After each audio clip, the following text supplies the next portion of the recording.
La misma la doctora Janet Valenzuela Becerra.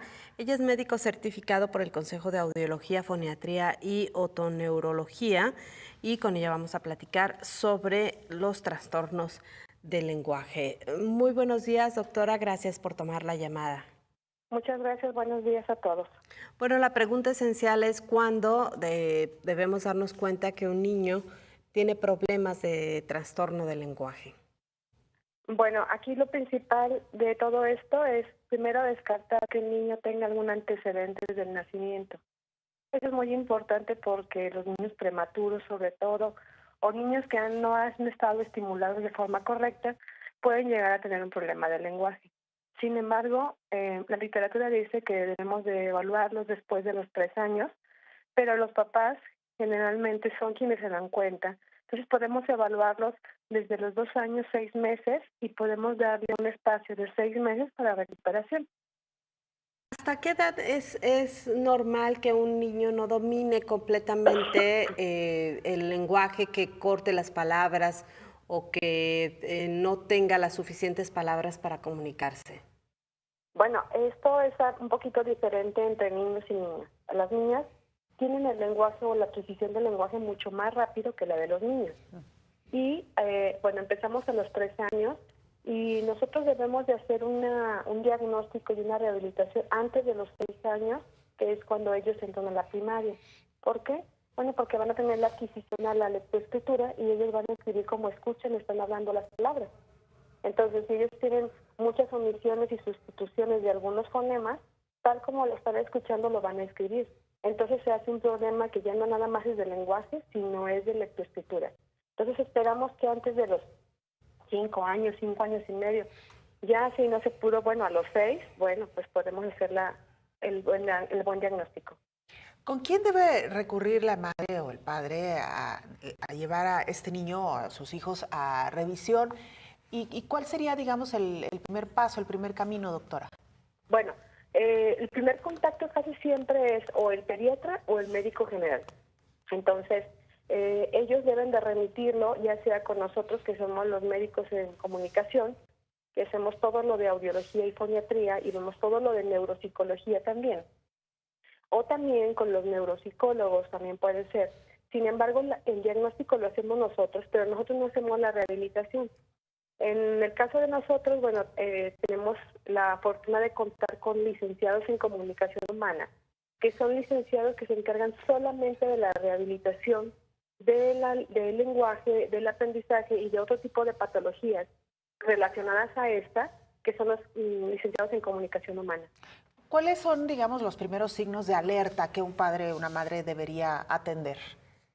Bueno, cuando ya el niño de primera instancia hablaba más o menos bien y después de eso empezó a tener fallas articulatorias, pues hay que estar sospechando que hay algún problema. Si tuvo antecedentes de una infección de vías respiratorias, por ejemplo, el problema de la audición también nos puede condicionar un problema de lengua. Entonces, actualmente tenemos muchos niños que han tenido disminuciones importantes de la audición o pérdidas importantes o completas de la audición, por lo tanto se empieza a mermar el lenguaje. Claro. Doctora, ¿qué tan importantes son los tamiz que se hacen a los niños en los primeros meses de vida? Y si nos recuerda, por favor, ¿cómo se deben de llevar a cabo estas revisiones? Bueno, el tamiz auditivo, que es el que nos concierne a nosotros, se puede realizar 24 horas después del nacimiento. También se puede hacer en las primeras semanas del nacimiento. El tamiz metabólico, bueno, es diferente, porque ese sí tiene un tiempo bien definido para la realización. Pero el tamiz auditivo lo que va a hacer es que nos va a dar una luz de decirnos si el pacientito está escuchando bien o no. Entonces, eso es muy importante para nosotros, para después, en el momento que tenga un problema de lenguaje, saber que él nació con una audición normal. Pero si vemos que los antecedentes nos marcan que ha tenido infecciones de vías respiratorias, que hay antecedentes de familiares con sordera, podemos tener sorderas congénitas y que esas se pueden manifestar después del nacimiento. ¿Qué tan revertibles o curables, si se me permite el término, pueden resultar estas afecciones, estas afectaciones, doctora? Bueno, si lo detectamos de forma oportuna, podemos tener hasta colocación de auxiliares auditivos, por ejemplo. No podemos revertir una pérdida auditiva. Cuando ya está establecida, ya no podemos hacer una reversión del problema. Ya está dañado el oído y ya no podemos hacer nada, entonces tenemos que colocar auxiliares auditivos. Cuando son problemas, por ejemplo, de otitis media, bueno, pues entonces tenemos que dar tratamiento para quitar todo el problema del oído medio para que el pequeño pueda escuchar mejor y pueda fonar mejor.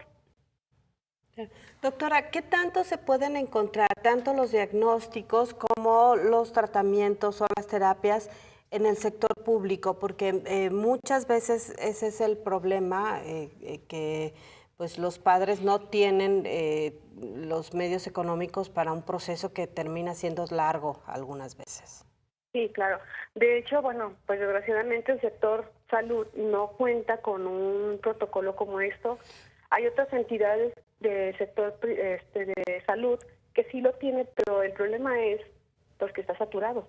Claro. Sí, entonces es quizás un problema que no se le ha dado el tiempo y para poder hacer un diagnóstico y poder tener una rehabilitación adecuada con estos niños. Desgraciadamente los problemas se van haciendo cada vez más grandes y ahora tenemos niños de 11, 12 años que tienen problemas para el lenguaje, pero ya también tienen un problema muy importante para la lectoescritura. Claro. Entonces, pues se va haciendo un problema cada vez más grande, más grande, más grande, ¿verdad? Muy bien, doctora, pues muchísimas gracias, sin duda información muy importante y un tema en el que los padres deben estar atentos porque, bueno, pues tiene mucho que ver con el desarrollo y con el proyecto de vida de estos niños que terminarán convirtiéndose, por supuesto, después en adultos. Muchísimas gracias. Sí, para servirle. Gracias. Muchas gracias, la doctora Janet Valenzuela Becerra, médico certificado.